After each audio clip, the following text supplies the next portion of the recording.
ఇప్పుడు ఇంత అష్టదిగ్బంధం చేసిన తర్వాత కూడా ఆప్ ఇంత గట్టిగా నిలబడగలుగుతుందంటే దట్ షోస్ రియల్ పిక్చర్. అయితే బీజేపీ సెలబ్రేషన్ స్టార్ట్ అయినాయి ఎక్కడైతే ఢిల్లీలో అనుకుంటా, చేసుకుంటారు ఢిల్లీ ఆఫీస్ దగ్గర. ఒకసారి చూద్దాం సెలబ్రేషన్ మూడ్ చూద్దాం, ఒకసారి ఫుల్ పిక్చర్ ఇవ్వండి, ఫుల్ విజువల్ ఇవ్వండి, వాళ్ళ సెలబ్రేషన్ మూడ్ చూద్దాం. వాళ్ళకి నమ్మకంగా ఉన్నట్టుంది, లేదంటే హర్యానా లాగా ఉత్సాహపడి ముందుగానే ఏమన్నా ఆవేశపడుతున్నారా అనేది చూడాల్సిన పరిస్థితి కనిపిస్తుంది. ఎందుకంటే మీడియా ఛానల్స్లో మొదట వచ్చిన హైప్ చూస్తే భారతీయ జనతా పార్టీ శ్రేణులకు ఖచ్చితంగా ఉత్సాహం ఉండే అవకాశం కనిపిస్తుంది.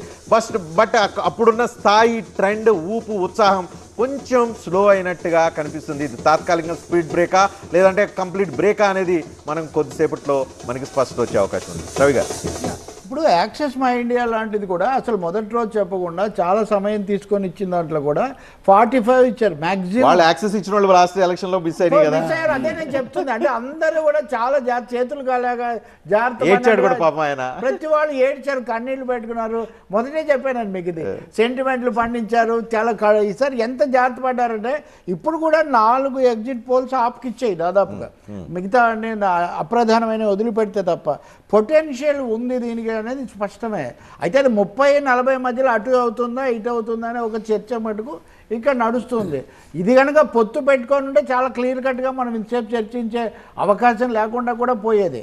ఇప్పుడు దీన్ని ఆప్ గవర్నెన్స్, ఆల్టర్నేటివ్, మోడీ అయిపోయాడు, ఇలా చెప్పినవన్నీ మటుకు ఇప్పుడు తలకిందులే.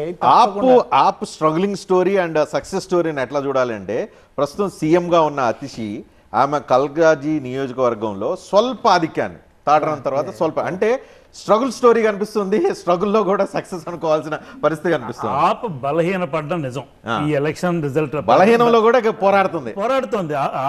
ఆప్ కెనాట్ బి రిటర్న్ ఆఫ్. అయితే బీజేపీ బలపడ్డం నిజం, ఆప్ బలహీనపడ్డం నిజం.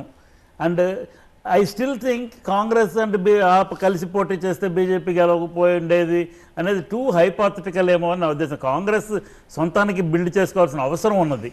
అంచేత what Congress has done is right అనిపిస్తుంది. సో ఇక్కడ 42 బీజేపీ, 28 ఆప్.